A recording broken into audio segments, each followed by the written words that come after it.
मेरे प्रिय दर्शकों नमस्कार। प्रिय दर्शकों, ऋषि ज्योतिष में मैं आपका दिल से स्वागत करता हूं और आपको धन्यवाद देता हूं कि आप मेरे वीडियो बड़ी उत्साह से देख रहे हैं। आशा करता हूं आगे भी देखते रहेंगे।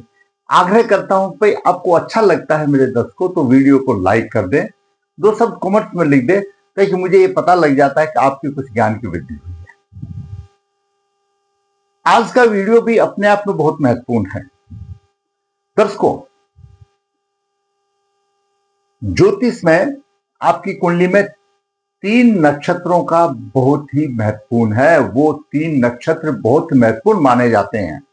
शायद आपने कभी नहीं सुना होगा, सुना होगा तो पुनरावृत्ति हो जाएगी, नहीं तो सुनिए। एक तो है जन्म नक्षत्र, जिसमें जन्म के टाइम पर आपका चंद्रमा है, वह जन्म नक्षत्र माना जाता है।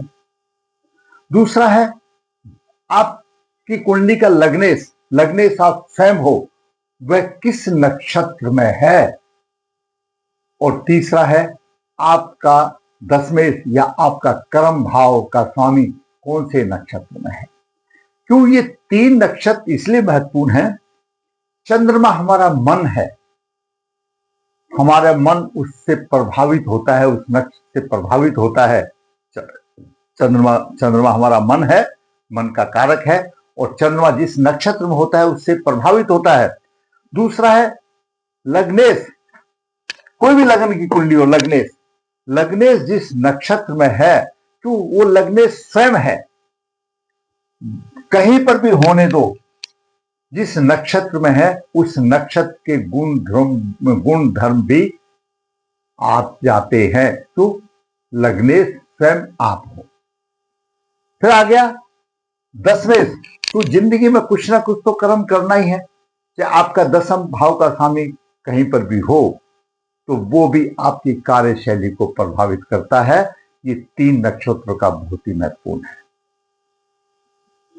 अगर ये पीड़ित होते हैं तो अशुभ प्रभाव आ जाता है, और पीड़ित नहीं होते हैं तो अपनी शुभता देने में कोई कमी नहीं करते।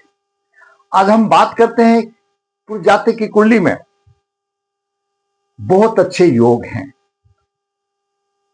कुल दीपक योग है, रोचक योग है, धन की सम्मान की कोई कमी नहीं। और देखिए वह स्वयं ऐसे नक्षत्र में है जो कि धैर्यवान, धार्मिक प्रवृत्ति, नीतिवान से जुड़ा हुआ है। तो जब लग्नेश ऐसे नक्षत्र में होगा तो जरूरी बात है अब वह धार्मिक प्रवृत्ति का होगा, नीतिवान से काम करने वाला होगा, तो उस नक्षत्र के गुण आ जाते हैं उसमें। नीतिवान से होगा, अच्छा मार्गदर्शन होगा। लग्नेश जिसके नक्षत्र में हो उसकी मैं बात बता रहा हूं। और चंद्रमा जिस नक्षत्र में है वो भी अपने आप में कोई कमी नहीं आता। उस नक्षत्र के गुण धर्म उसको मिल जाते हैं, और दशमेश के भी मिल जाते हैं। जब तक सम्मान में कोई कमी नहीं है, धन में कोई कमी नहीं है, राजाओं जैसा ऐश्वर्य है, लेकिन फिर भी उसका मन आत्मा उदास है। क्यों? वो देखेंगे क्या है, आखिर सब कुछ होते हुए भी फिर भी उसका मन और आत्मा उदास रहती है। होता है, सभी वैभव होते हैं, लेकिन फिर भी उसका मन कहीं ना कहीं उदास रहता है। तो क्या है योग, और कौन से वे 3 नक्षत्र है उसकी कुंडली में, उनका भी आपको विवरण देंगे, और क्या काम कर रहा है उसका विवरण देंगे। दर्शकों,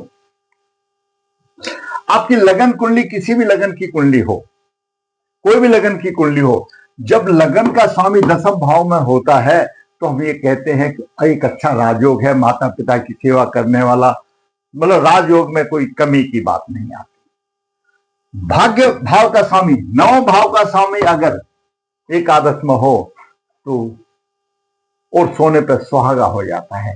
क्यों?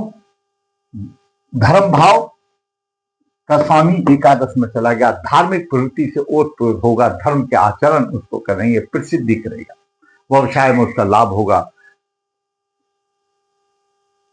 व्यवसाय में लाभ होगा। अगर 9 भाव का स्वामी एकादश भाव में हो तो धार्मिक वृत्ति से ओतप्रोत होगा, धर्म का आचरण करने वाला होगा, प्रसिद्धि को प्राप्त करेगा, व्यवसाय में लाभ होगा, कमाएगा, अच्छा कमाएगा, दूसरों को अच्छा लगेगा, माता पिता का भी भक्त होगा और सभी का सहयोग करने वाला होगा, धन की कोई कमी नहीं होगी, यशस्वी होता है। ऐसा जातक यशस्वी होता है। नारायण योग, अगर बुध और शुक्र शुभ स्थिति में हो तो नारायण योग होता है। ये मैंने एक छोटी सी बात बताई। अब इसी से संबंधित जो कुंडली है उसमें हम विचार करेंगे। अगर राजाओं जैसा सब कुछ होते हुए भी और वो फिर भी उसका मन क्षुब्ध क्यों है? धन सम्मान की कमी नहीं, नीतिवान, धार्मिक प्रवृत्ति, मिलनसार, राजा की भांति ऐश्वर्य, हार नहीं मानते परंतु फिर भी उदास क्यों? जातक का जन्म 20 अक्टूबर 1986 कृष्णपक्ष 3 कृतिका चरण 3 में हुआ, सोमवार को 6:50 पर हुआ। जन्म के समय पर मेष लगन हुआ, 16 डिग्री 57 मिनट है। द्वितीय भाव में उच्च राशि का चंद्रमा 4 डिग्री 21 मिनट लेकर के है और छठे भाव में केतु 26 डिग्री लेकर के है। सप्तम भाव में सूर्य नीच राशि में है। केतु का प्रभाव सूर्य पर है, नजदीक है, साथ साथ सूर्य केतु से पीड़ित है। शुक्र 26 डिग्री लेकर के, बुध 27 डिग्री लेकर के और अष्टम भाव में शनि 13 डिग्री लेकर के है और दसम भाव में मंगल उच्च राशि में 12 डिग्री लेकर के 54 मिनट है और मंगल श्रवण नक्षत्र में है। लग्नेश जब दसम भाव में उच्च राशि में होता है तो कुल दीपक योग भी माना जाता है और यहाँ पर रोचक योग बन रहा है। रोचक योग बनना, उसका प्रभाव मिलना बहुत फर्क है। आमतौर पर रोचक योग या पंत महापुरुष योग बनते तो हैं लेकिन पूरा प्रभाव नहीं देते। यहां पर मंगल स्वर्ण नक्षत्र में है। स्वर्ण नक्षत्र के स्वामी कौन से हैं? चंद्रमा है और चंद्रमा उच्च राशि में है। पूरा फल उसको मिल रहा है, पूरा फल मिल रहा है मंगल को। और एकादश भाव में गुरु, 9 भाव का स्वामी गुरु है, द्वादश भाव में राहु है। विष नवास में कोई ग्रह नहीं है, पुष्कर नवास में शुक्र और गुरु है। लग्नेश मंगल श्रवण नक्षत्र में है, 10वें शनि अनुराधा में है और चंद्रमा कृतिका में है। इन तीनों का महत्व जो मैंने बताया कि ये 3 नक्षत्र का बहुत महत्व है और ये हमारे जीवन पर प्रभाव डालते हैं। कैसे? चंद्रमा की बात ले लेते हैं पहले। चंद्रमा कृतिका नक्षत्र में है। कृतिका नक्षत्र उन 5 पावरफुल नक्षत्रों में से है जिसमें जातक का जन्म हो वो कभी हार नहीं मानते, नीतिवान होते हैं, विद्वान होते हैं और हर समय की परिस्थिति के हिसाब से अपने आप को ढाल लेते हैं। और कृतिका के स्वामी अग्निदेव हैं। यह आग यज्ञ अर्पण के देवता हैं। इंद्र से दूसरे स्थान पर आते हैं और कार्तिक देव जिनकी देखरेख कृतिका माता जो ऋषि की पत्नी थी उन्होंने की थी, इसलिए नाम इनका कृतिका पड़ा। सामर्थ्य है, इच्छा शक्ति है, रक्षक है, योद्धा है। योद्धा भाई योद्धा है तभी तो हार नहीं मानते। कृतिका नक्षत्र में पावरफुल नक्षत्र माना जाता है और हर स्थिति में अपने आप को रहते जन्म नक्षत्र कृतिका है, योद्धा माना जाता है, हार नहीं मानते, नीतिवान होते हैं, हर परिस्थिति में ढलने वाले होते हैं। दूसरी बात करें, लग्नेश का नक्षत्र स्वर्ण है। तो जहां पर भी लग्नेश होगा, लग्नेश स्वयं का प्रतिनिधि है, उस नक्षत्र के धर्म गुण भी लग्नेश में आएंगे। स्वर्ण नक्षत्र है, मैंने पहले ही बताया, स्वर्ण नक्षत्र के स्वामी चंद्रमा है और देवता विष्णु है। स्वर्ण नक्षत्र के स्वामी मैंने बताया चंद्रमा उच्च राशि में है, मंगल उच्च राशि में, रोचक योग का पूरा फायदा मिल रहा है उसको, एकदम बिल्कुल स्पष्ट है, कुल दीपक योग है। और श्रावण नक्षत्र के देव कौन है? साक्षात हरि विष्णु है। 16 कलाओं से माहिर हैं, रक्षक है, धैर्यवान है, सहायक है, संचालक है, धर्म और नीति के मार्गदर्शन है। तो धर्म और नीति से काम करने वाला होगा। क्यों?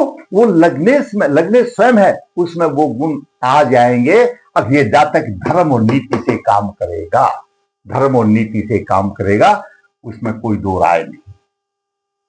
कृतिका नक्षत्र अपने आप में बलवान मिल गया, जन्म नक्षत्र हो गया, कभी हार नहीं मारते, नीतिवान हो गए, हर परिस्थिति में वो ढलने की क्षमता रखते हैं। और मंगल लग्नेश स्वर्ण नक्षत्र में आ गया, धैर्यवान होगा, धार्मिक होगा, नीतिवान होगा, यानी उसमें वो गुण आ जाएंगे। अब दसम भाव का स्वामी शनि अनुराधा नक्षत्र में है, और जिसके स्वामी शनि है, अनुराधा नक्षत्र में है, ऋषि कश्यप और आदित्य के 12 पुत्रों में से वरुण देव से जुड़वा भाई है। इनको माता सरस्वती की विद्वता और ज्ञान का आशीर्वाद प्राप्त है। इनका स्वभाव हमेशा मित्र वर्ग जैसा होता है। ये शत्रुओं के भी प्रिय हैं, यानी किसी से शत्रु व्यवहार नहीं करते, और शत्रु भी इनके सहकर्मी बनने के लिए सोचते हैं, इच्छा करते हैं।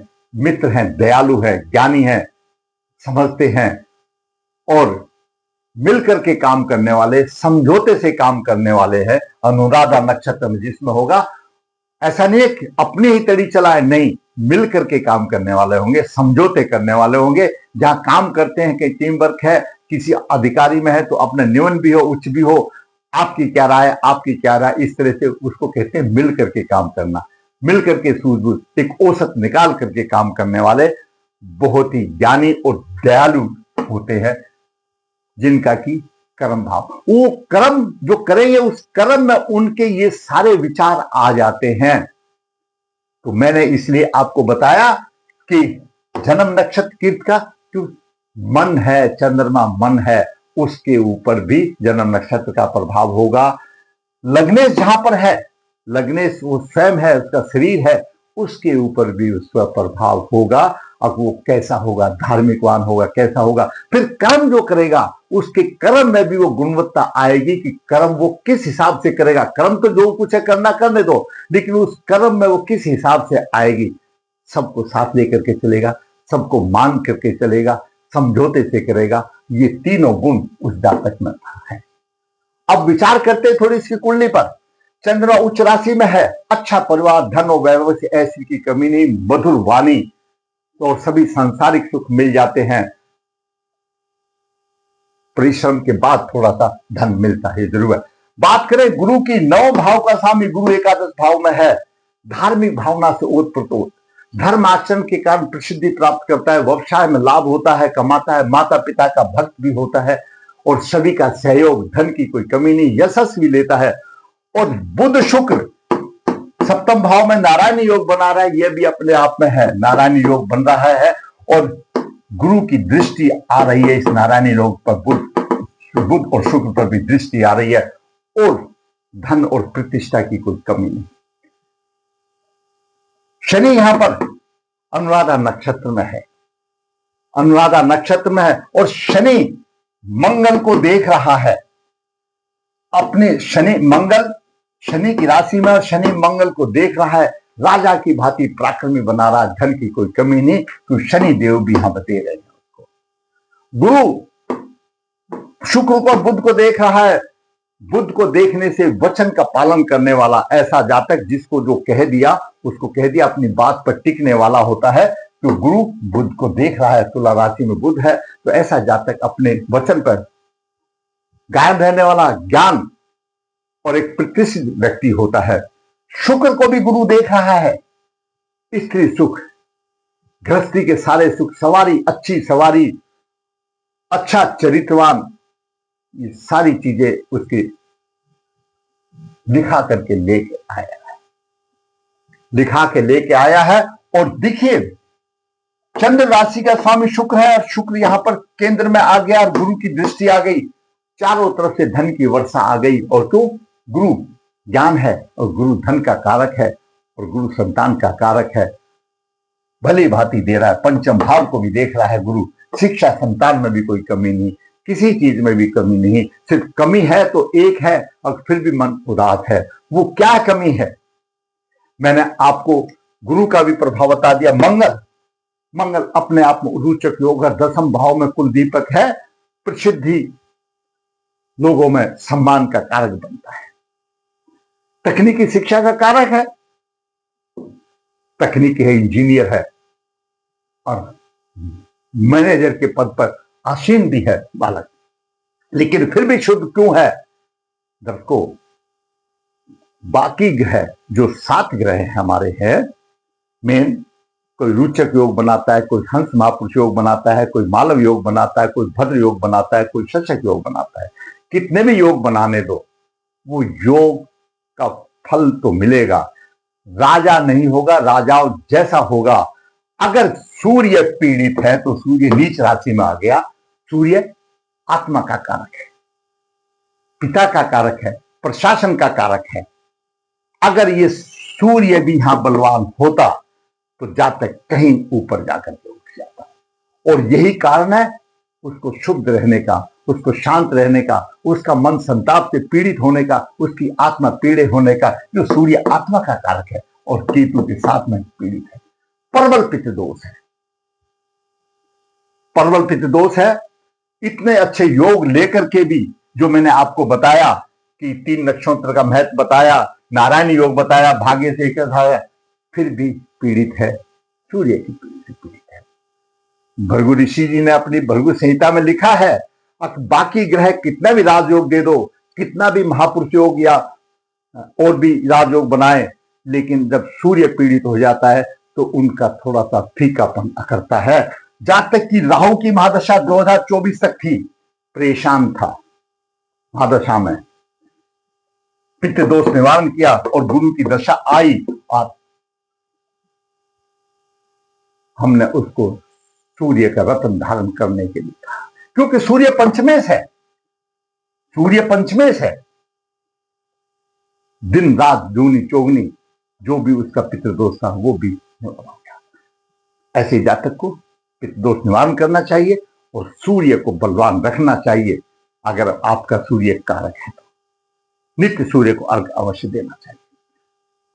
हम संवार सकते हैं। बहुत बलवान कुंडली, थोड़ी सी कमी थी, वो जैसा भी समझो, उसका शुभ दिन के आने वाली बात थी, तो उसने अपने श्रद्धा से काम किया और रात दिन चौगनी उसको ने। तो आपका भी हो सकता है। ग्रहों की स्थिति अच्छी होनी चाहिए। कोई भी पंडित, कोई भी आचार्य बदली नहीं कर सकता। सिर्फ ग्रहों को संवार करके उनसे फायदा लिया जा सकता है। कारतुक कर्म करने पड़ेंगे। आपका अगर सूर्य पीड़ित है, आप कितना भी नग पहन लो, कितना भी पूजा करा लो, चाहे डेली पूजा करा लो, चाहे कोई भी बलि, कोई भी श्राद्ध कर लो, जब तक आप अपने बुजुर्गों को, माता पिता का सम्मान नहीं देंगे तो सूर्य आपको सुफल नहीं देगा। यही सभी ग्रहों का है, ऐसे ही गुरु का है, ऐसे ही मंगल का है। सबके कारत्व कर्म करने पड़ेंगे। कारत्व कर्म करोगे तो कुछ भी करने की जरूरत नहीं, उसी से भी काम चल जाएगा, लेकिन आपके कर्म के ऊपर है। अगर आपको मेरा वीडियो अच्छा लगा तो मैं कहूंगा अभी लाइक कीजिए, जिसने सब्सक्राइब नहीं सब्सक्राइब किए, ताकि आने वाले भी अपडेट आपको मिल सके। धन्यवाद।